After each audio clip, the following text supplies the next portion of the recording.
E essa pesquisa, ela confirmou, né, primeiro, uma identidade organizacional forte, similar, mas tínhamos ali, foi a hora que a gente começou a entender que as diferenças também, elas não eram triviais. Desde as diferenças regionais, porque o mineiro, né, ele tem ali um modo de ser, de trabalhar, às vezes chega com uma informalidade, a cultura paulista diferente, tínhamos pessoas no Rio de Janeiro, São Paulo, Goiânia, e aí, né, como que a gente ia trabalhar essas diferenças para que essas pessoas também se sentissem acolhidas e participantes?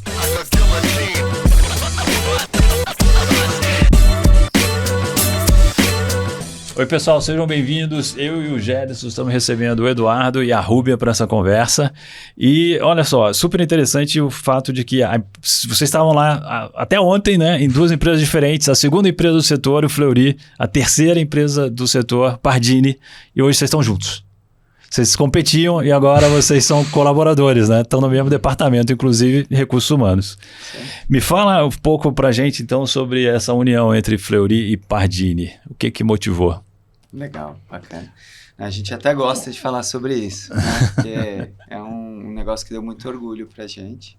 A gente tem falado sobre essa combinação de negócios, porque essa foi a natureza dessa operação que a gente fez, em que a gente combinou duas empresas que tinham competências muito complementares. Acho que essa é a beleza dessa combinação, né? O Fleury, muito focado em um negócio B2C, as unidades de atendimento que atendem os clientes na rua, e o Pardini, muito focado, a competência principal, o que se chama de Lab to Lab, que é o atendimento a pequenos laboratórios espalhados no Brasil inteiro.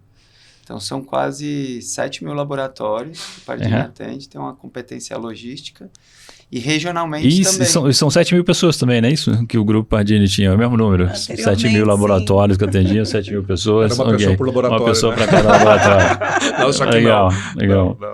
E o Fleury, 13 mil pessoas. Isso. Bacana. Isso. Hoje a gente está com um pouco mais de 21 mil pessoas. E então cresceu, né? 13 mais 7 continua crescendo. Bacana. Não parou, ao contrário, né? A ideia era juntar para a gente poder crescer mais, tá mais regionalmente, foi super complementar. O Pardini em algumas regiões do Brasil que o Fleury era fraco ou não estava, e o contrário também. Então foi quase um match perfeito. Assim. Show de bola. A companhia ficou grande, faturando quase 8 bi. A gente tem por volta de mais de 500 unidades de atendimento espalhadas pelo Brasil. E só para ter uma ideia, esses números são bacanas, né? A gente processa hoje anualmente por volta de 300 milhões de exames na empresa combinada. Uau! Tem um ganho de escala bacana, né? Tem muita sinergia, essa logística, unidade. Todos os estados hoje? Não todos ainda. Dá para dizer que chega em todos. Porque... No Lab to Lab... Chega, né? Porque o Lab to Lab, a gente atende pequenos laboratórios no Brasil inteiro, né? Logisticamente, esse negócio Lab to Lab, vai um carro até o pequeno laboratório, entrega para ele ali os insumos, eles recolhem o exame do paciente, depois um carro pega isso, traz de volta, a gente processa e dá o resultado para esse laboratório. Uau. Eu acho que esse ponto que o Edu está trazendo, ele diz também do impacto social que essa companhia tem, né? Porque é da comunidade ribeirinha ao exame que a gente faz ali em parceria com um grande hospital que é referência, que é premium, e o nosso propósito é levar acesso a uma saúde a quem precisa e dentro ali de uma junção de identidades organizacionais muito fortes entre as duas companhias. Então, acho que esse impacto social é algo importante também. Super, né? E saúde é um setor que obviamente a gente precisa muito e no Brasil ainda não tão desenvolvido, não tão presente, né, para a nossa população. Não, e tamanho, né? O Brasil é um continente, né? Então, assim, os desafios de vocês é uma coisa... Eu fico pensando, regionalidades, né? Na operação do dia a dia, né? É uma coisa... né? Vamos, então, tanto Pardini como Fleury, antes dessa junção, já cresciam através de aquisições também, não é? E estamos falando para um público majoritariamente aqui de recursos humanos, né? Então a coisa da cultura é muito forte para a gente, né? Então qual é o passo a passo de uma fusão para que a gente não pise na bola, né? E não perca as oportunidades que se viram antes daquela fusão acontecer? Eu acho que a cultura, ela tem ali uma relação muito forte, não apenas com atributos externos, mas também com aquilo que é o jeito de ser e de fazer internamente. E a gente vai errar, né, Marcelo, Gederson, acho que isso é importante, porque a gente vai também entendendo que os erros fazem parte, mas...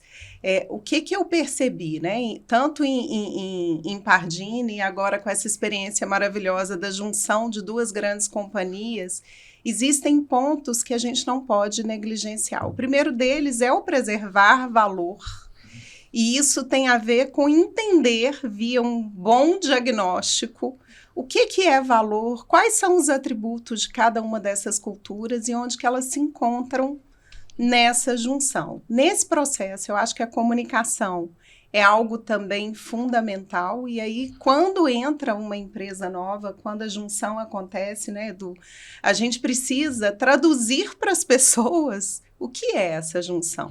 Né? Quais são, inclusive, as motivações estratégicas que estão levando a essa junção, e isso inclui entender valores, né? Entender o que dentro ali desse desenho estratégico foi motivador para unir essas duas companhias. Porque se não faz essa comunicação clara, o caos está instalado no processo, né? Assim, porque já é um movimento e é um processo de muita tensão, né? Para quem está participando das decisões, né? O corpo diretivo, o conselho, enfim, das empresas, é tenso. E para todas as camadas, né? Para quem está na ponta do negócio também, porque a gente está falando de emprego, né? A gente está falando aí de 20 mil pessoas envolvidas nesse processo, né? Então, acho que a base do sucesso desse negócio é uma comunicação clara e eficiente, né? No tempo certo, na hora certa, para o público certo também, né? Acho que a comunicação, a gente tem que exagerar. É melhor errar para mais do que para menos. E né? aquilo que a gente costuma falar também, o óbvio não é tem que falar. Óbvio precisa ser dito. Precisa ser dito. Isso é uma coisa assim... Mas não, óbvio para quem, né? A gente usa essa expressão. É o óbvio que precisa ser dito.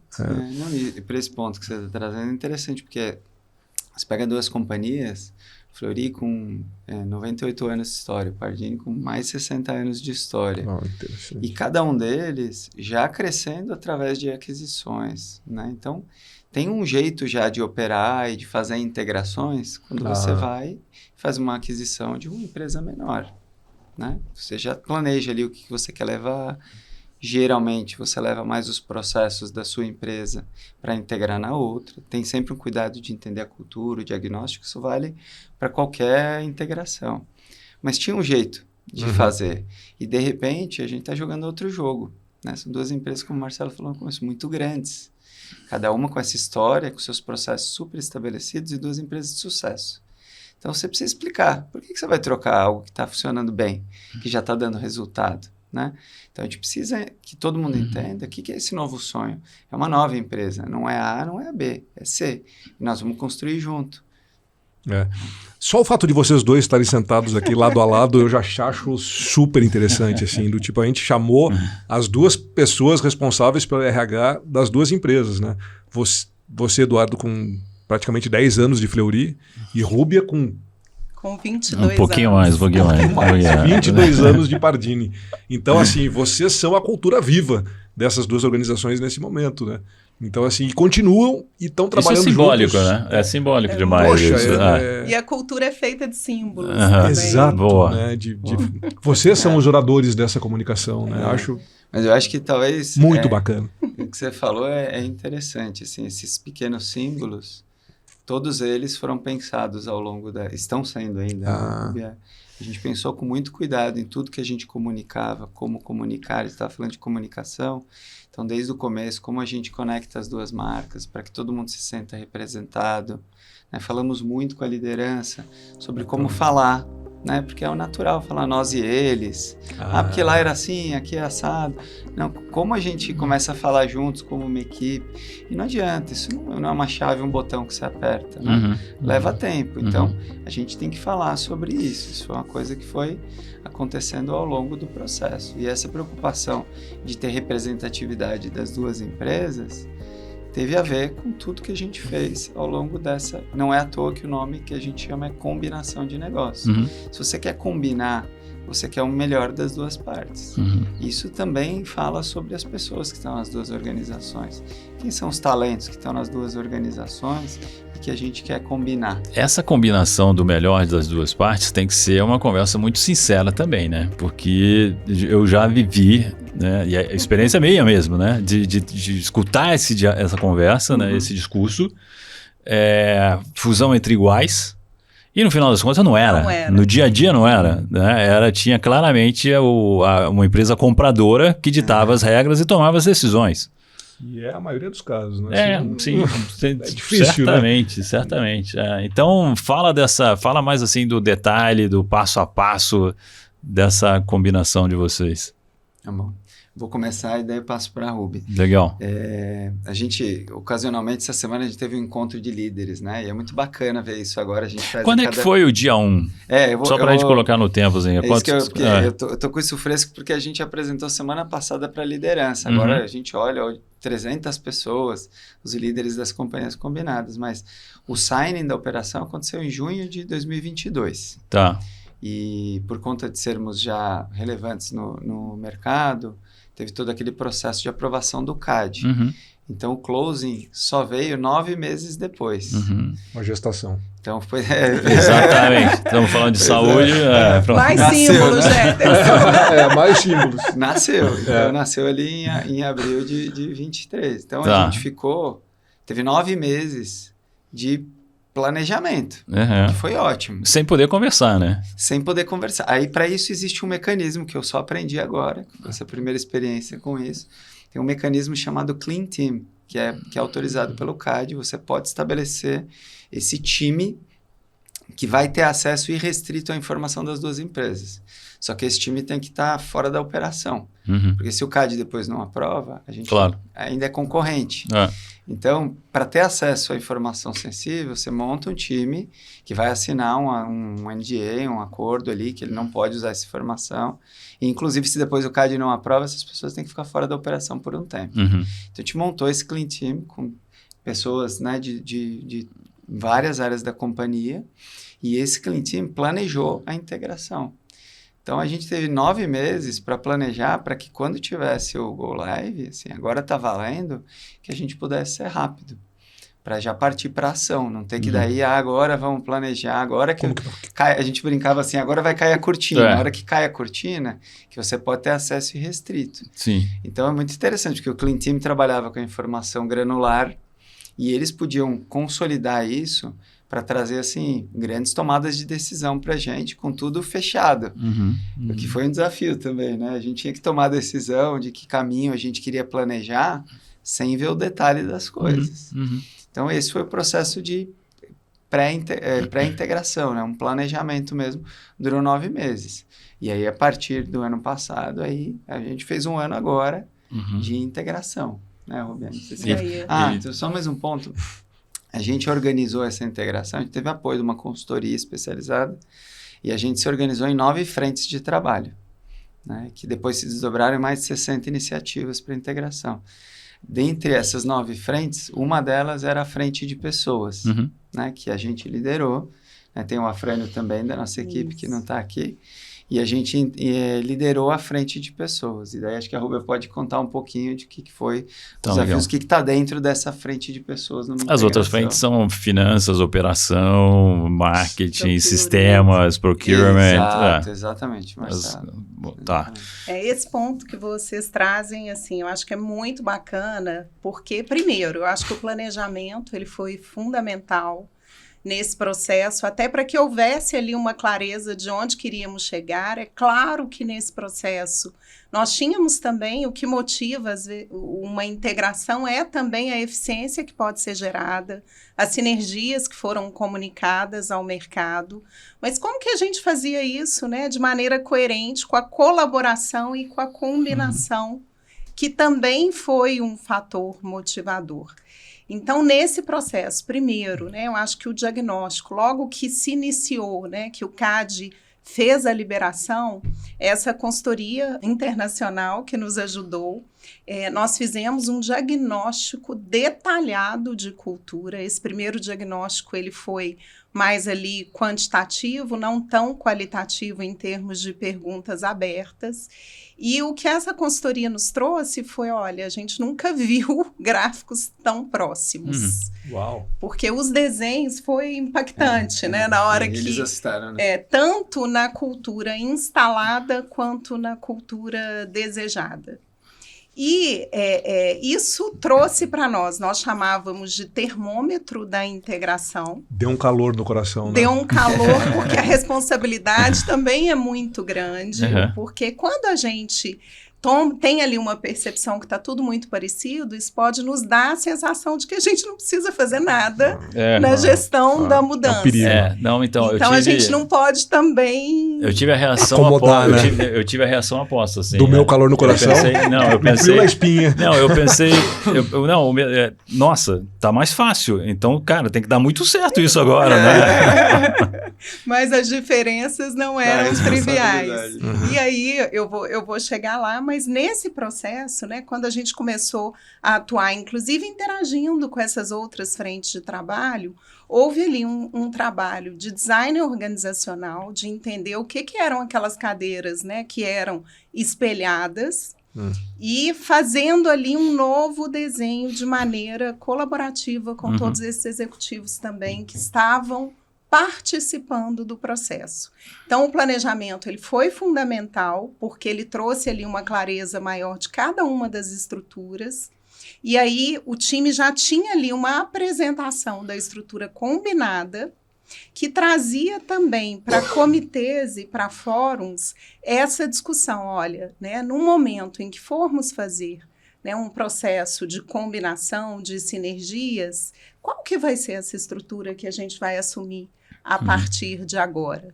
E aí, é claro, né, nós tivemos também uma onda de demissões, mas eu acho que era o momento também de trabalharmos essa coerência, de trabalhar a comunicação, de trabalhar um pacote de incentivos, né, para que essa demissão ela fosse humanizada, mas que também oferecesse uma contrapartida, né, então teve todo um pacote e teve todo um cuidado. Nós fizemos books de comunicação para que cada liderança tivesse a ciência e uma orientação para promover uma coesão nesse discurso, no sentido, olha, como que eu vou comunicar a quem está saindo, mas também a quem eu estou acolhendo, que era do time tal, isso aconteceu com a gente, né?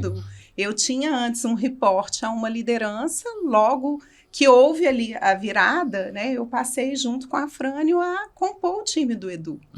Então, todas essas mudanças tiveram ali uma orquestração do nosso time. Eu tenho certeza que a Frânio está assistindo esse episódio. Você Exatamente, tá vendo, né, Frânio? Como é que o pessoal está falando de você aí? Né? Fica junto com a gente aqui nos bastidores. O Frânio vem na próxima, na sequência. E após, e durante todo o processo, nós fizemos pesquisas pulses. E essas pesquisas, elas iam nos dando ali o radar. Iam alimentando o processo. Olha, por exemplo, teve uma... Entendo bem e o que a gente precisa mudar, né? Teve uma primeira pesquisa que as pessoas estavam pedindo mais comunicação. Então, como que a gente potencializa essa comunicação para que esse termômetro, né, ele não seja ali um ofensor daquilo que a gente está construindo e Quanto desenhando. Tempo do dia 1 até as estruturas estarem definidas, assim? Quanto tempo esse período levou aí? A gente fez 2 etapas, né? Porque a gente definiu as lideranças das áreas e as lideranças depois tiveram... E elas estiveram envolvidas nos níveis seguintes também. Para decidir as suas estruturas.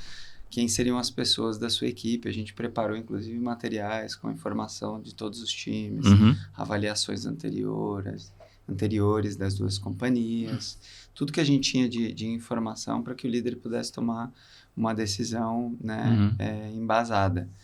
E aí esse processo levou, acho que de uns 6 a 9 meses para a gente acomodar as estruturas. A gente não queria que fosse muito longo, Claro. porque assim, é um dilema, né? Você fazer muito rápido, você corre risco de tomar decisões erradas. Se demorar muito, você deixa um clima na organização de medo, De incerteza, o que vai acontecer, de De não definição, né? de não definição. Então, a gente precisava, em algum momento, falar, gente, esse é o time que vai seguir daqui para frente. 6 a 9 meses após a aprovação do CAD. Isso. Então a gente está falando Antes de disso, não um ano e podia fazer meio, nada. de 1 ano e meio a quase 2 anos de mudança. Não. Do dia 1, 6 a 9 meses a partir do dia 1. Isso. Mas eu acho que ele está falando desde Da- o signing. Pois, então, porque mas teve- no signing você não tem uma organização inteira envolvida. Isso. Os primeiros 9 meses era um grupo restrito de Ah, tá. pessoas. Mas foi comunicado, né? Assim, a questão, o fato de serem companhias abertas, todo mundo soube, a gente obviamente o comunicou. fato, Mas fato é relevante. importante dizer que Entendeu? Porque assim, no momento que sai na mídia que Sim. foi feita uma fusão entre 2 gigantes do mercado, que é Fleury e que é Pardini, cara, Mas esse, as pessoas começou e aí? E Mas agora? é importante entender que essa complementariedade dos negócios fez com que esse efeito que você está falando, que é verdadeiro, acontecesse mais nas áreas corporativas. Nas áreas, como a Rubem comentou, que tem mais espelho. Tá. Porque na operação, São isso acontece operações muito distintas, menos. né? Complementares mesmo, como vocês estão Complementares falando, né? mesmo, e são poucas unidades que estão próximas ou áreas produtivas. E que é o que deve ser o grande volume que é o grande volume. Exato. de pessoas de vocês, né? Então, Isso assim, as mesmo. áreas corporativas devem corresponder o quê? Mas que não 15% desse total, Mas que não máximo. minimiza isso que você está falando. De fato, tem um ambiente aí que a comunicação ajudou muito. E os fora cuidados. outra coisa que acontece em momentos como esse, das demissões voluntárias, né? Porque tem gente que também não está disposta a Tem gente acompanhar que e não quer esperar. esperar. Não quer esperar. É. Então, tipo assim, deixa eu cuidar da minha vida. isso- Tem a curva da mudança, né, Gerson? claro. Que enquanto isso acontece, as pessoas... A vida está As seguindo, pessoas né? vão tomando decisão. Mas então, eu quero Tomando decisões fazer um de escolha. comentário sobre isso que você está trazendo. Agora eu quero te fazer um convite. Você já se inscreveu no canal do YouTube da Você Está Contratado? Os melhores webinários, entrevistas, muito conteúdo sobre liderança, carreira, mercado de trabalho, com os melhores profissionais do mercado. Se inscreve lá, deixa seus comentários, dê o seu like.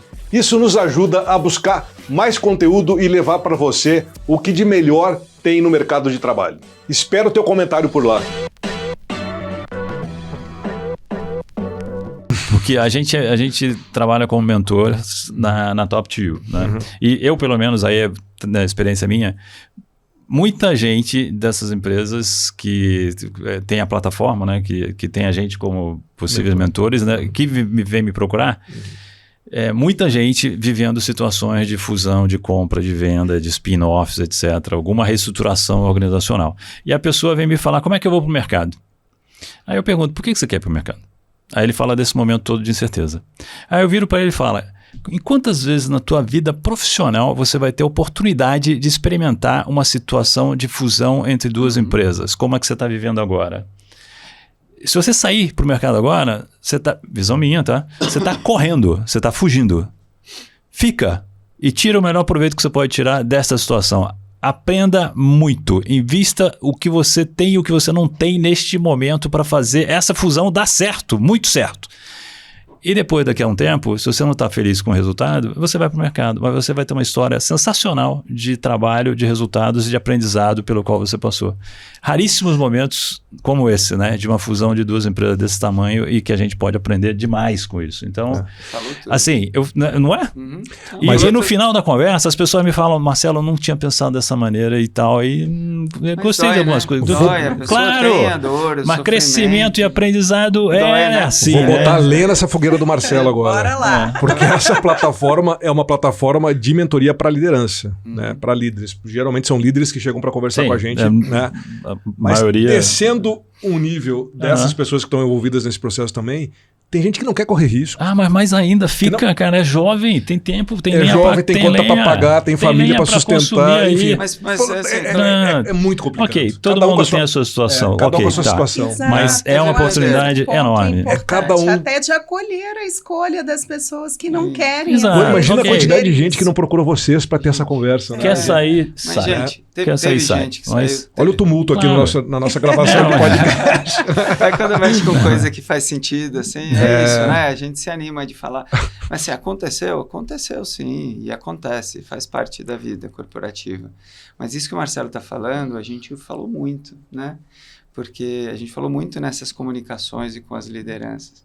Essa oportunidade que a gente está tendo é única. São duas empresas, como você falou, líderes da saúde no país. Tá confortável aí, tá quentinho, ok. Procura outro lugar quentinho para você, tá bom. Mas você não trabalhar com Depois saúde. me fala que lugar é esse, depois me avisa. Isso é outro, exatamente. Depois me fala que você lugar vai para outro quentinho é lugar esse. que vai ser vendido também. Assim, Se a pessoa quer trabalhar numa empresa de saúde relevante no país, exato. Vamos investir. Vamos investir. Claro. E a gente brincava, né? Não tem MBA, não tem curso que ensine o que a gente tem aprendido. A gente pode ler nos estudos de caso, nos livros e tal, mas exatamente. É um estudo de caso, a gente está passando por um estudo de caso. Vocês podem escrever isso daqui a pouco. Tipo assim, que ótimo, você é um bom leitor, mas quem aplicou, né? Quem tem a propriedade para dizer o que... Olha, a gente vai esperar um livro de vocês, hein? De repente até o nome do episódio aqui, depois a gente vai dar um nome pro episódio, já vai ser o nome do livro. Muito aprendizado realmente para todos nós, né? Mas tem uma coisa que eu não quero deixar de falar, que eu depois mandei até uma mensagem pro Eduardo, que é uma das frases de vocês, que é aquela louca que eu achei incrível, que eu não sei se começa com paixão que vira carreira ou carreira que vira paixão, né? Cara, eu achei de uma sacada isso de vocês, né? Porque eu não sei por onde começar, né? É a carreira que virou paixão ou a paixão que virou carreira, né? Ou tudo tá embutido nisso. Eu achei muito legal de vocês usarem isso como como frase, o mote né? da nossa marca empregadora, né? Foi um projeto bem bacana da equipe da Ruby. E isso, né, como um bom projeto de marca empregadora, ele nasce de maneira orgânica, você ouvindo as pessoas, os colaboradores, né, o que é importante para eles na empresa, qual que é a experiência deles. A gente ouve mercado também, candidatos, enfim, é um processo bem bacana, mas ele pode começar em qualquer um dos pontos, depende de qual foi o seu primeiro motivador. Se foi carreira, você entrou aqui por carreira e depois se apaixonou, ou se era paixão por aquilo e depois você viu a oportunidade de carreira, por isso que ele é um ciclo. Interessantíssimo. A gente falou sobre a fusão das estruturas, o processo de comunicação, o diagnóstico de cultura. O que mais? Que outras ações estão ocorrendo nesse processo de combinação dos negócios? Acho que a gente pode trazer alguns símbolos fortes, né? A própria unificação do nosso código de conduta e confiança. Esse foi, né, um outro trabalho que fizemos ali já no início, com 3 meses, a gente já estava com o código de confiança unificado e também faz parte dessa tradução, né, daquilo que é valor inegociável para nós. Por que código de confiança e não código de conduta ou código de ética? De confiança. Por que isso? Isso foi uma mudança que a gente fez, né? Antigamente chamava código de conduta.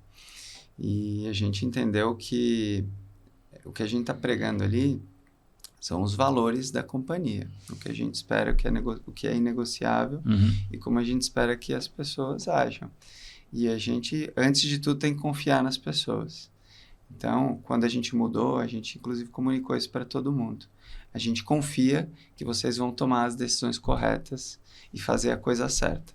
E aqui está um guia que ele não é exaustivo, ele dá premissas, né? Ele diz assim, em grandes linhas, o que você deve pensar e levar em consideração para tomar uma decisão no dia a dia. Então, quando a gente mudou para fora, a gente tem que falar conduta, ética, porque é o nome mais conhecido.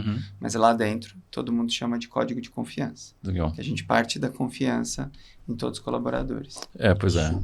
Não, para mim tem uma guinada sensacional de significado, assim, de interpretação e de entendimento, né? Código de conduta, código de ética é um negócio mais duro.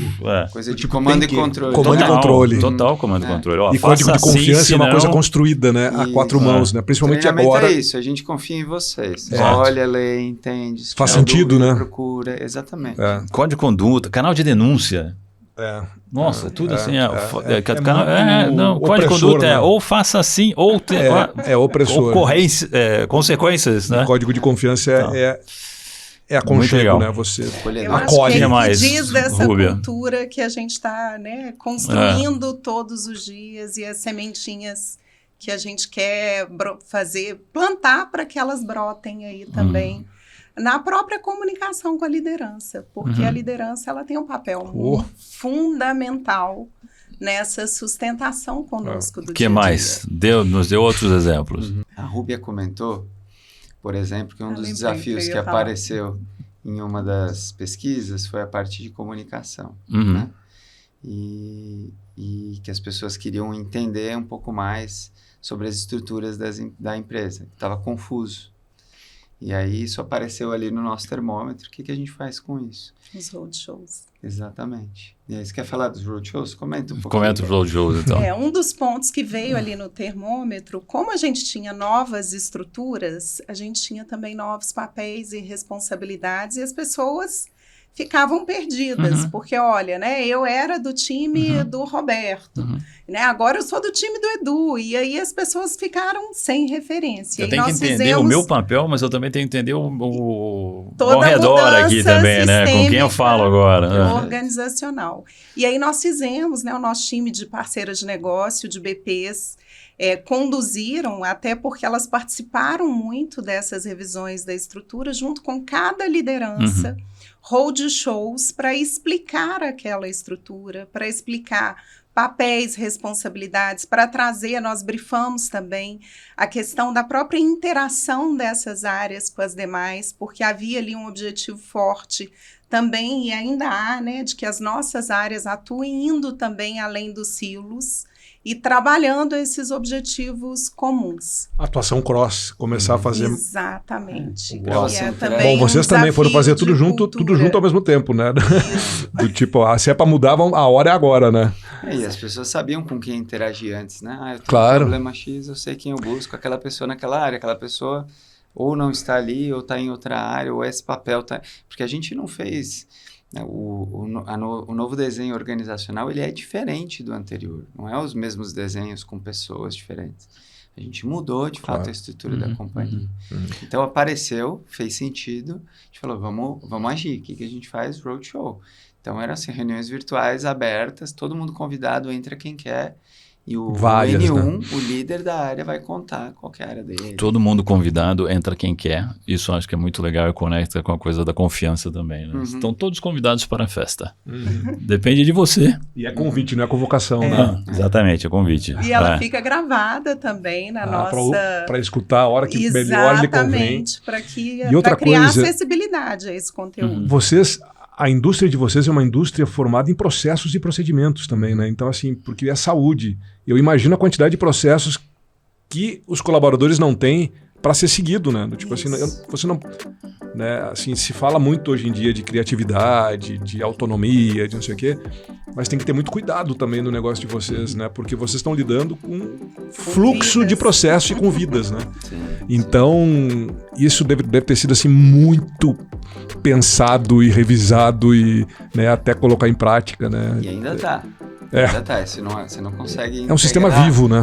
Processos e sistemas assim, né? No dia 1.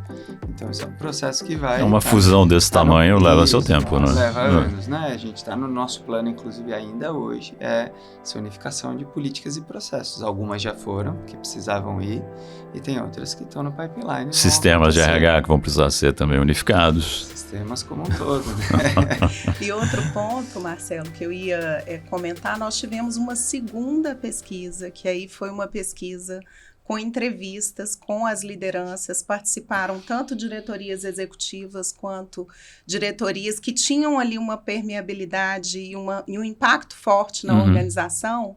E essa pesquisa, ela confirmou, né, primeiro, uma identidade organizacional forte, similar, mas tínhamos ali, foi a hora que a gente começou a entender que as diferenças também, elas não eram triviais. Desde as diferenças regionais, porque o mineiro, né, ele tem ali um modo de ser, de trabalhar, às vezes chega com uma informalidade, a cultura paulista diferente, tínhamos pessoas no Rio de Janeiro, São Paulo, Goiânia, e aí, né, como que a gente ia trabalhar essas diferenças para que essas pessoas também se sentissem acolhidas e participantes?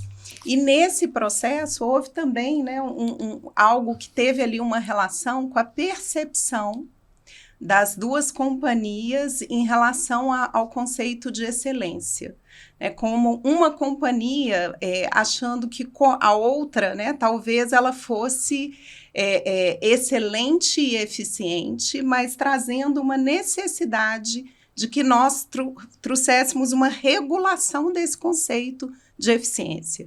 Que a eficiência também não é detratora da excelência, elas caminham juntas. E aí nós promovemos visitas de integração com esse público para que houvesse um cruzamento com encontros informais também, porque a colaboração, às vezes, ela acontece nesse momento de informalidade e foi muito bacana, né? Do que a gente vê agora esses times trabalhando muito próximos, integrados e o desafio continua. A gente falou há pouco que o óbvio tem que ser dito, né? Então, só para colocar aqui, recursos humanos liderando essa agenda de transformação cultural, não é? O papel de RH é liderar. Sim, o papel esse de projeto. RH é liderar, sem dúvida nenhuma. Mas um ponto super importante é que a liderança faz a cultura da companhia acontecer. Né? Então, nós temos um papel, obviamente, de liderar esse processo, mas isso vem do conselho de administração, isso vem da nossa CEO, que fala sobre isso a todo momento, isso vem dos líderes. Né? Então, esse é um trabalho que a gente lidera com o envolvimento da liderança da companhia, porque senão vira uma coisa dita pelo RH, mas não vivida na experiência das pessoas. O tal walk the talk é isso, né? Se não adianta a gente falar que a cultura é assim, o assado, e as pessoas não vivenciarem isso no dia a dia. Mas vários dos exemplos que vocês trouxeram já mostraram também o papel importante da liderança, né? Nas pesquisas, nos cascateamentos, nas comunicações, eles sempre estiveram envolvidos. Perfeito. Quero virar a página. Quero falar para frente agora um pouco. Vamos mudar. O mundo mudou. Além da mudança que vocês estão vivendo lá, que é intensa demais, né? Mas lá fora está acontecendo uma coisa diferente. Como é que vocês veem o papel de recursos humanos daqui para frente, com essa mudança de contexto mundial, de economia, de geopolítica, de guerras, de tecnologia embarcada em tudo que a gente faz, novas gerações no mercado de trabalho, várias gerações diferentes convivendo no mesmo ambiente, os gig workers, etc. Só para citar algumas das mudanças que estão ocorrendo. Com tudo isso que você falou, dá para fazer mais um podcast. Aí é o Afrânio. Deixa para o Afrânio responder, né, no próximo episódio. Cenas do próximo capítulo. Né? Eu acho que tem algumas coisas, vou comentar aqui, Rubem, fica à vontade também. Mas assim, o nosso papel é estar atento a essas mudanças, né, Marcelo? Não adianta a gente ficar olhando só para dentro. Isso que você falou, às vezes a gente fica ensimesmado nos problemas da organização e esquece que a gente vive num contexto maior. Então tem que entender o que está acontecendo na sociedade e entender, inclusive, quais são essas tendências e o que a gente tem que acompanhar. Então tem mudanças na sociedade que estão acontecendo e que uma empresa centenária, né, agora juntos somos uma empresa centenária, os seus processos, suas políticas tal, foram criadas talvez em outro momento. Então, a gente precisa ir atualizando isso. Do ponto de vista de RH, a gente pode falar... Desculpa. Do ponto de vista de RH, a gente pode falar de tecnologia, por exemplo. Isso que você falou, a tecnologia cada vez mais embarcada em todos os processos. Na saúde não é diferente. A gente tem um projeto estratégico que a gente está trabalhando no Fleury, que é aceleração digital e evolução cultural, porque essas coisas se conectam. Então, o nosso papel nessa história é entender qual é a mentalidade da liderança para viver nesse mundo mais digital, para ter inovação embarcada na companhia e, ao mesmo tempo, do ponto de vista de habilidades, eu tenho as pessoas certas ou eu tenho as pessoas capacitadas, eu tenho que buscar perfis diferentes no mercado, tenho que capacitar as minhas pessoas em habilidades, reskilling, upskilling. Então, essas são algumas das coisas que os RHs têm que estar atentos. Se Rubem, se quiser comentar, acho que a parte de diversidade, equidade e inclusão é uma agenda que tem que estar em todas as companhias, né? pode ser liderado Não por uma tem área outra ou maneira da gente fazer frente a essa complexidade que está aí, a não ser com diversidade interna. Exatamente. Então, é um negócio que, assim, não dá para a gente não olhar para isso e não colocar ações intencionais ao redor disso, porque se você quer ser uma companhia em que as pessoas se sintam bem e, portanto, trabalhem bem, sejam produtivas, sejam felizes, elas precisam se sentir bem no ambiente de trabalho. Para isso, você tem que ter um ambiente inclusivo para todo mundo. Deixa eu fazer uma pergunta diferente para a Rúbia. Como é que você se mantém atualizada diante desse negócio todo, então? Tem que estar atento, né? Como o Eduardo falou.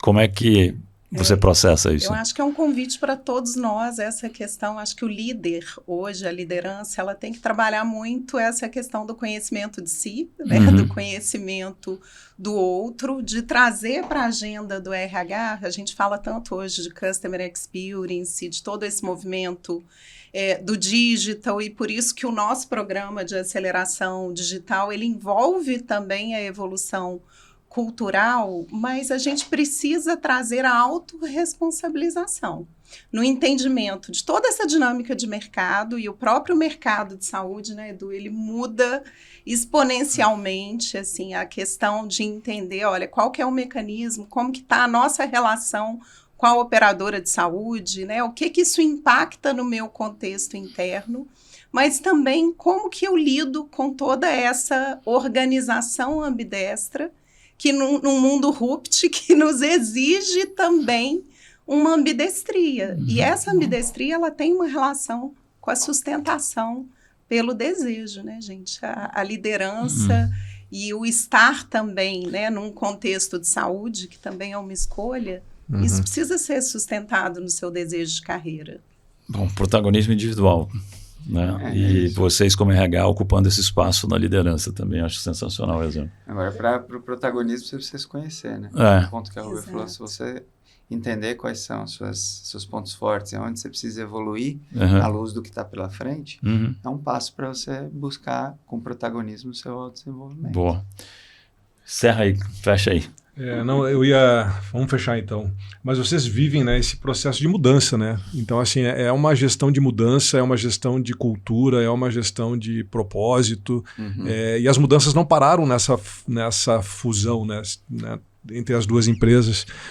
Alguma coisa que vocês observam como um skill dos colaboradores, da cultura que hoje permeia a organização de vocês e que seja destaque, assim, nesse mundo de mudança que vocês vivem? Eu vou dar minha opinião e a fala. Uma das coisas que sempre apareceu como um ponto forte das nossas pessoas, e isso surgiu também ao longo do processo, e a gente se beneficia muito disso para tudo que a gente quer mudar, é a crença no propósito da companhia. E aí não é discurso pronto, não. Nós somos uma companhia que trabalha com cuidar da vida das pessoas, acolher as pessoas e cuidar da saúde delas. Quem trabalha numa empresa de saúde ama fazer isso. Então, tudo que a gente está fazendo é para fazer isso melhor, para dar mais acesso à saúde, como a Rúbia falou, para levar uma saúde de mais qualidade. Isso é muito poderoso. Se você consegue conectar todo mundo com essa narrativa, mostrar claramente qual é o objetivo maior de tudo que a gente está fazendo, você consegue gerar um movimento. Muito bom. E eu só acrescentaria, a gente está no momento também de revisitar as nossas competências, e a colaboração para nós é um fator importantíssimo, né? Nós temos também um guia de diversidade que a gente chamou de Páginas da Empatia, porque tem também uma correlação com essa maneira como a gente se relaciona, né, entre áreas, como o líder se relaciona com a sua equipe, como eu me relaciono com o meu par, né, toda essa questão também ali de mentoria reversa, de criarmos um ambiente onde os diálogos significativos eles possam acontecer. Claro que temos ali um plano de change também, alinhado também a esse novo modelo mais digital, com uma experiência digital humanizada com os nossos clientes, mas como que isso perpassa, né, a diversidade, a equidade, a inclusão, toda a pluralidade dentro da nossa companhia. Acho que são bons desafios E o liderar pela confiança é um norte muito importante aí nesse processo. Parabéns pelo processo de combinação que vocês estão conduzindo e vamos gravar daqui a um ano mais ou menos para ver os resultados, para ver a evolução disso, né? A palavra é essa, parabéns e obrigado por terem compartilhado com a gente. Obrigada. Obrigado, Rubem, Eduardo. Para nós foi ótimo. Obrigado você também que nos acompanhou. Dê o like, compartilhe, deixe seus comentários, se inscreva no canal. Marcelo, a gente acabou de bater um papo super bacana com o Eduardo e a Rúbia. Eduardo do Fleury e Rúbia da Pardini. O que tu leva dessa conversa com ele? Para mim, o mais bacana foi a liderança de recursos humanos nesse processo de mudança, no processo de combinação dos dois negócios, esse protagonismo, ocupar esse espaço. Muito bacana. E o que me chamou demais a atenção foi eles terem tratado como código de confiança na empresa e não mais código de conduta e ética, né? Então, assim, tudo construído na base da confiança. Isso eu achei sensacional. Muito bom. Ficha técnica. Realização, você está contratado. Apresentação, Gederson Beck e Marcelo Nóbrega. Cinegrafia e áudio, Juscelino Gonzalez. Assistência, Anne Costa. Edição, Unique. Direção, Fernando Vítulo. Gravado nos estúdios da Unique.